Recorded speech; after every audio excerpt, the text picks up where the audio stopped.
नमानां रात्रिणां समाहारः नवरात्रम्। नवरात्र अर्थात 9 विशेष रात्रियों का समूह अर्थात काल विशेष। 9 की संख्या बहुत महत्वपूर्ण है। 9 की संख्या अखंड अविकारी का एक रस पूर्ण ब्रह्म की प्रतीक मानी जाती है। मानी जाती ही नहीं है, मानी गई है। यदि हम 9 के पहाड़े से इस संख्या को अगर हम समझें तो इसकी पूर्णता को हम लोग भली भांति समझ सकते हैं। 9 के पहाड़े की प्रत्येक संख्या का योग 9 होता है। नवरात्रि में जो 9 शब्द है मैं उसकी व्याख्या कर रहा हूँ इस समय। 9 के पहाड़े की जितनी भी संख्याएं आती हैं सबका योग 9 आता है। दूसरा कारण तंत्रोक मंडल पर प्रभाव के लिए ब्रह्म वर्चस्वी काल का 40वां हिस्सा ही आवश्यक होता है। 360 का 40वां हिस्सा 9 है, अर्थात कुल 40 नवरात्र हुए। बहुत ध्यान से सुनिएगा, क्योंकि हम जो भी आपको बताते हैं वो शास्त्रों से बताते हैं। इन 40 में से 4 नवरात्र अत्यंत महत्वपूर्ण माने गए।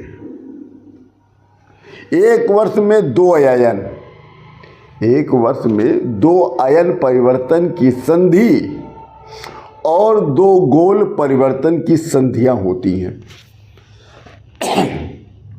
तो कुल मिलाकर एक वर्ष में 4 संधियां होती हैं। इनको ही नवरात्रि के पर्व के रूप में मनाया जाता है। किनको हम लोग मनाते हैं नवरात्रि? कैसे?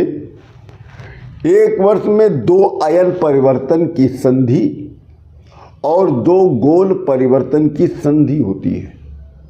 तो कुल मिलाकर कितनी संधि हुई? 4। इनको ही, ये 4 संधियों को ही नवरात्रि के पर्व के रूप में मनाया जाता है। पहला प्रातःकाल गोल संधि अर्थात चैत्री नवरात्र। पहला प्रातःकाल गोल संधि अर्थात चैत्र का नवरात्र। दूसरा मध्याह्न काल अर्थात अयन संधि अर्थात आषाढ़ का नवरात्र। तीसरा सायंकाल गोल संधि अर्थात अश्विन का नवरात्र। और चौथा मध्यरात्रि अर्थात अयन संधि अर्थात पौष का नवरात्र। क्रमशः चित्रा, पूर्वाषाढ़ा, अश्विनी, पुष्य नक्षत्रों पर आधारित चंद्रमासों में नवरात्रि पर्व का विधान बताया गया है। वैदिक ज्योतिष में नक्षत्रीय गुणधर्म के प्रतीक प्रत्येक नक्षत्र का एक देवता कल्पित किया गया है। इस कल्पना के गर्भ में भी विशेष महत्व विचार करने योग्य है। इन चारों में भी चैत्र का जो नवरात्र होता है वो और विशेष माना गया है। चारों नवरात्र में से चैत्र का नवरात्र विशेष माना जाता है। क्यों? क्योंकि जो चैत्र का महीना होता है उसको मधु के रूप में जानते हैं अर्थात शहद, और जो बैसाख का महीना होता है उसको माघव के रूप में जानते हैं, और बसंत का जो महीना है वो उमंग, और फागुन का जो महीना जो बीत गया सो हृदय का 100 रसों से आपल्लवित होने का समय। और जब सनातन हृदय रसापल्वाहित होता है तो उसने एक आराधना का मार्ग को चुन लिया। समर्पण समर्पयामी का भाव चुन लिया गया। और जगत जननी दुर्गा माता का तो एक नाम और है, वो नाम है बसंती। जगत जननी दुर्गा माता का एक नाम और है, वो है बसंती अर्थात दुर्गोत्सव। विवेक नाम का एक ग्रंथ है महाराज। महोपाध्याय शूलपाणी भट्टाचार्य ने इस ग्रंथ को लिखा है। यह ग्रंथ संस्कृत में है। वो लिखते हैं, विशेष त्वयं बोधनम नास्ति, विशेष त्वयं बोधनम नास्ति, बोधिताया बोधना संभवात्। अर्थात बसंत नवरात्र में त्रिगुणात्मिकता देवी स्वयं जागृत रहती है, इसीलिए बोधन की आवश्यकता ही नहीं। अब हम फिर से आते हैं 9 की संख्या पर। नवरात्रि की जो 9 संख्या उसको समझिए। यज्ञोपवीत में भी अर्थात जनेऊ में भी 9 गुण होते हैं, और जो पूर्ण परब्रह्म है उसमें भी 9 गुण होते हैं। 9 की चमत्कारिक संख्या की पूर्णता का प्रमाण देखिए कि शक्ति साधन से ही 9 ही गुण प्राप्त होने के अधिकार बनते हैं।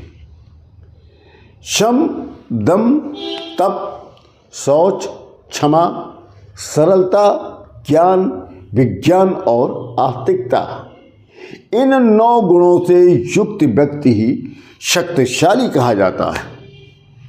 भगवान परशुराम में इन 9 गुणों का पूर्ण समावेश था, इसीलिए वो पृथ्वी के समस्त राजाओं पर उन्होंने विजय प्राप्त की थी।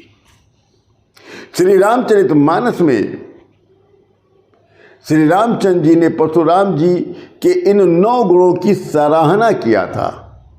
उस पर उन्होंने कहा था, देव एक गुण धनुष हमारे, देव एक गुण धनुष हमारे, 9 गुण परम पुनीत तुम्हारे, 9 गुण परम पुनीत तुम्हारे,